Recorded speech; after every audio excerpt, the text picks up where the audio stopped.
All right, good morning. Welcome to today's motivational rant. I'm just setting up here, ready to record on the podcast as well, because I record all these little snippets that I do on Facebook and Instagram as well, which we're now live on. I record these for my podcast, The Hidden Why. So if you're listening to this and have never heard The Hidden Why, what that's all about is I do interviews with guests. Today I had Todd Herman on the podcast, and we talked about his newest book called The Alter Ego. It's really cool.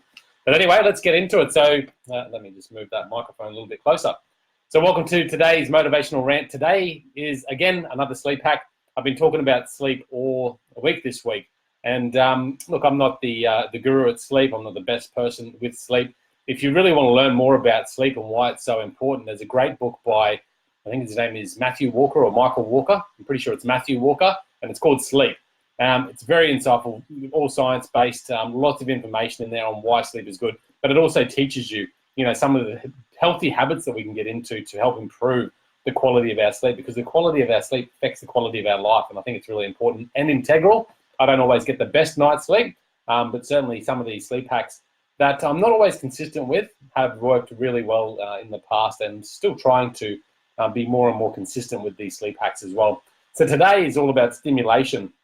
And they say before you go to bed, you just want to avoid all stimulation. And stimulation is anything that really gets the brain going. And what typically happened is that when the sun went down, it became dark, we'd retreat into our caves or whatever, and we would have less stimulation, maybe some conversation. When fires came about, there were stories told around the campfire, but very limited amount of stimulation.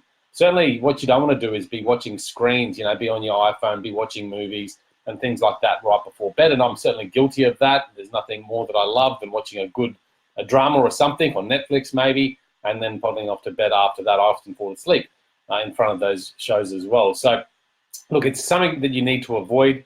So light exposure, your phones, screen time, any type of stimulation that gets the brain really focusing, it's not going to help you relax into sleep at a quick state. So the idea is to switch all that off 1 or 2 hours before bed. Maybe pick out a book, put on some dim lights, and just read a book for a little bit before bed. I think that is a great quality sleep hack, and something that I should do more of as well.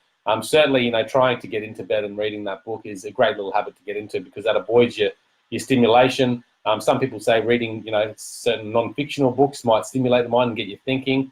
But a lot of people actually say that when they lie in bed and start reading a book, it actually makes them sleepy. So it's probably a good way to close off the day by some low stimulation. As I said yesterday, jumping into a warm bath and reading a book was my favorite thing to do in Japan. I don't have a big enough bath here, so I don't do it as often, but certainly was another good way to just close the day and get into sleep. So avoid stimulation where you can. And just on the back of that, if you wake up in the middle of the night, sometimes the worst thing I think I can do is, switch the phone to check the time, because it just has that bright light that flashes in your eyes, and suddenly it gets the brain thinking, and that's not a good formula to getting back to sleep quickly. So try and avoid that until you realize that you are actually awake and there's no point fighting it. In that case, get out of bed and go do something for a little bit. There's no harm in that. If you're wide awake and stimulated, it may be better to get out of bed and do something rather than get in the habit of being in bed thinking and contemplating things, because what happens then is your mind becomes associated with bed and contemplation, or bed and thinking. You put the two and two together and it becomes more of a consistent sort of thing that you do. So anyway, stimulation is something that I think can help us get into a better relaxing state of sleep, or lack of stimulation before bed. I know personally, if I do an interview at night, which I do occasionally from 9 to 10, and usually I'm trying to get in bed by 9 or 10 o'clock. If I do an interview that wraps up at 9:30, or even 10 o'clock, it's really hard for me to jump straight into bed. So I like to just sit up for a little bit and maybe read a book or something like that. So there you go. That's hack for day 4 of Sleep Week here at The Hidden Why. Hope you guys enjoyed this. Let me know what you think, and make sure you do subscribe to thehiddenwhy.com as well. Thanks, guys. Cheers. Talk soon. Ending.